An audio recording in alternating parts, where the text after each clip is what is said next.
You're with the Sound of Ideas from IdeaStream Public Media. I'm Stephanie Haney. Thank you for staying with us. Areas of Cleveland like Tremont, Ohio City, and the downtown area are often the first thought when considering where to go out for a bite to eat, spend an evening, or maybe recommend to an out-of-town visitor. But what about the lesser-known areas, just a short drive away? Bringing the outskirts of Greater Cleveland to the forefront is the mission of a new series from Cleveland Magazine, where writers are diving into the gems in places like Canton, Oberlin, and Geauga County. In this week's installment of The Menu, where we dig into the region's food scene with the writers at Cleveland Magazine, we look at their new A Clevelander's Guide to write-ups. And with me to do that here, we have Annie Nikoloff, senior editor with Cleveland Magazine. Annie, welcome back. Thank you. Always great to have you here.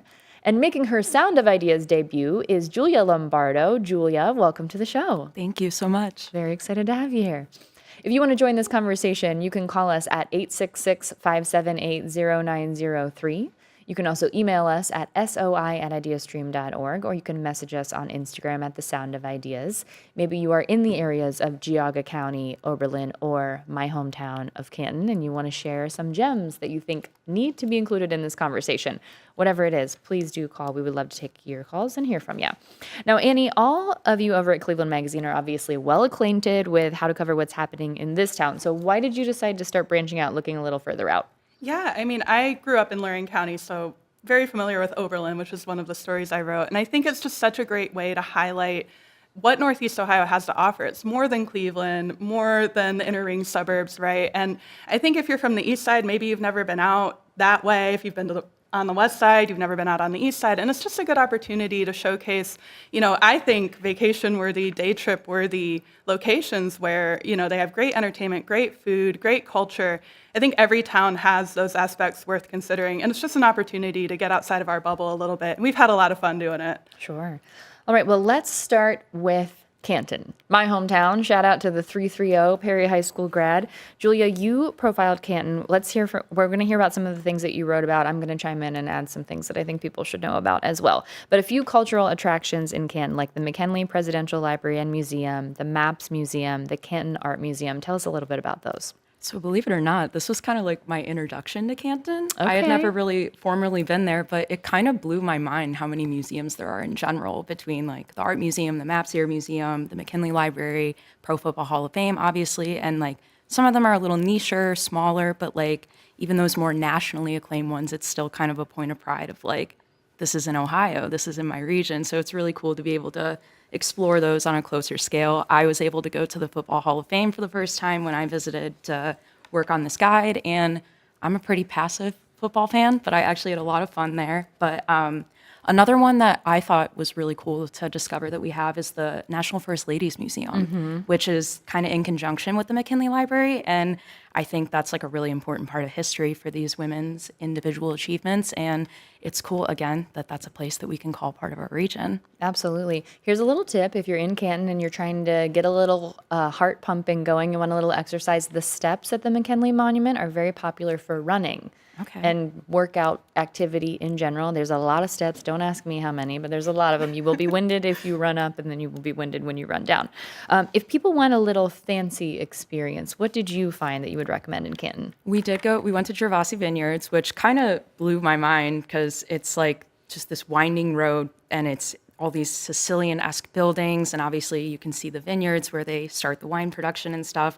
And usually, wineries are associated with more rural areas and maybe like on the water or, like the big Italian landscapes and stuff. But it's kind of in a middle of the city, obviously, and it's a very urban area. And it's kind of cool that you're able to, emulate that more like vast landscape, kind of the retreat type vibe in a more populated city like that. We had some really delicious food at the Crush House, which is one of the few restaurants on the property. It's kind of just like Italian-leaning bar food.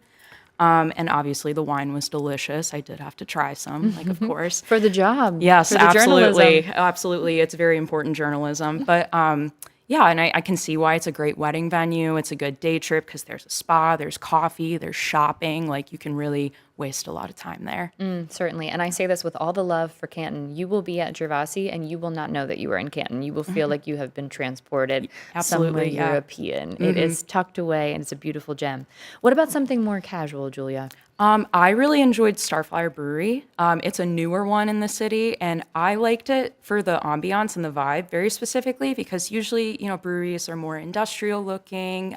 This one was very cozy. There was a big gallery wall, there was couches, there were these green walls, and I felt very comfortable there. And I'm also not a huge beer drinker, but I was really surprised by the flight selection of sour beers, IPAs, ciders, and they have just kind of finger foods, just little snacks and stuff. So not like a really, sit down and eat type place, but there's some really great restaurants in the area that I definitely have on my radar to try when I go back.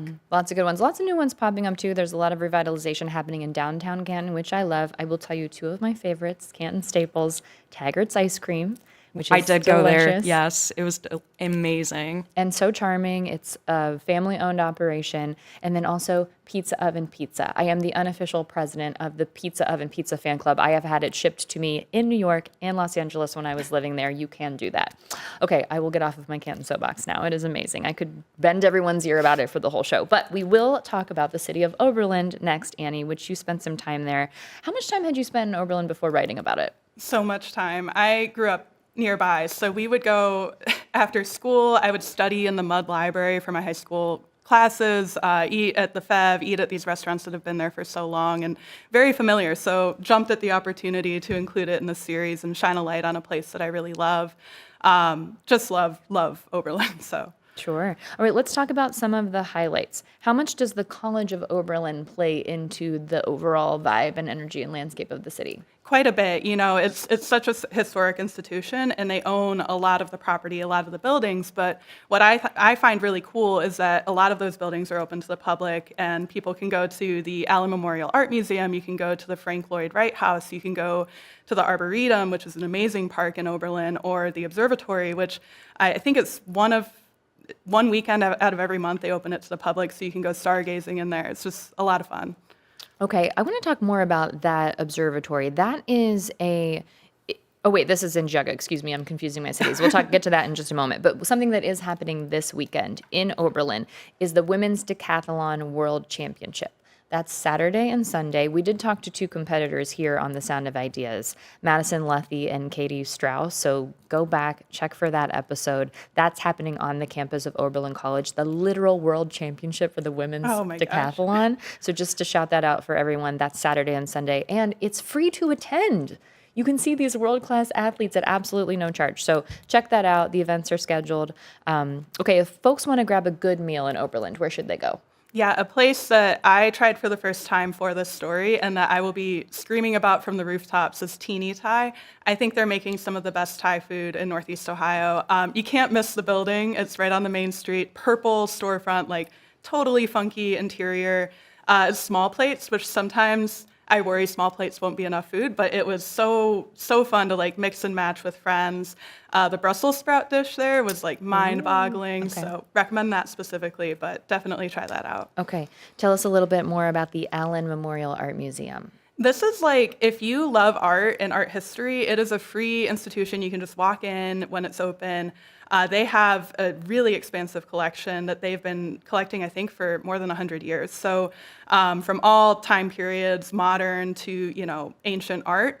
They have Picasso there. They have Warhol pieces, like just an incredible collection that is just right there for everyone to enjoy. You have a full list on Cleveland Magazine website about what you can do in Oberlin. As you said, you spent some time there. Any other spots that you think we should mention? Maybe the record store or anything like that? Yeah, Hanson Records is a ton of fun. It's definitely a more eclectic space. It's upstairs on that main street in a small little storefront, but I do recommend checking that out. And I got to shout out the Fev, long-standing institution in Oberlin. If you go, you got to try it. Okay, all right, the Fev, there you go. All right, Julia, let's talk about Geauga County, which is what I was trying to get you earlier when I was mixing things up a little bit. I want to ask you about something there specifically. Not just one city, this is the whole county. Tell us a bit about what you discovered there. So kind of similar to Oberlin with Annie, I was raised right outside of Geauga County. So this was kind of a fun one for me to do because it kind of felt like a hometown tour. And it's all these hidden gems that I've known about for quite a while. And one thing I love about what we do at the magazine is being able to spotlight maybe places that we hold dear to ourselves or, that don't get as much coverage, whether it's because of where they're located or their size or something. So that was something really cool for me to be able to support these places that sometimes fall out of our coverage area. But there really is so much to do there. I feel like sometimes people think it's more of a rural area with, farmland and stuff, which is the case. But I mean, I think my guide is like 34 spots across like 5, 6 cities maybe, and it doesn't even feel like I captured all of it. And there really is so much to do, and it's so many unique small owned places. This is what I wanted to ask about, and I was trying to get to before, the International Dark Sky Park. And this is one of only 200 in the country. Tell us about this. Yeah, so I actually have not had the chance to go yet, and I'm like kicking myself that I haven't been yet, but it's in a area called Montville. It's the Observatory Park. It's part of the Geauga County Park District, and it is distinct as a International Dark Sky Park, which means that there's conservation efforts in place to keep it away from light pollution so that it's a really ideal place for stargazing and really popular attraction, maybe something that a lot of people don't know about. But I think, again, it's one of those things that you can be like, oh, this is in Ohio. Like, I can flex this in my area. I've actually been there. No way. Incredible space. We went on a very cloudy night, so we could not see the stars, but we got to see their planetarium, which was fun too. Very cool. Okay. Awesome. I'm planning on checking that out myself. Okay, this is the menu, so we have to talk about food. What are some Geauga County restaurants that you recommend to people? One that I've always loved going to is Square Bistro, right in the downtown Chardon Square area. It's more like a casual but sort of upscale place, not like white tablecloth fancy. But there's 3 stories, and there's a sushi bar on the lower level with a lot of cool specialty rolls and like a really big menu. It's actually the first place I ever tried sushi. And they usually have some variation of like a surf and turf style roll that has steak in it or on top of it, which was like, for me, life-changing when I was trying sushi for the first time in high school. Sure. But they also have like pasta and like specialty sandwiches, appetizers. They have a really great happy hour. But that's one that I usually like to go to when I'm in the area. Okay. Tell us a little bit about the shopping in the different towns in Geauga. Definitely a lot of shopping between clothing boutiques. There's even a little bookstore in a city called Novelty in an old barn. It's like rare vintage books. One that I really love, again, in Chardon Square's Vintage Hollow. It's like one of those vendor-style antique stores with lots of different, jewelry, trinkets, postcards, other memorabilia, and it's honestly pretty comparable to some of the really popular vintage stores in the Cleveland area, I'd say.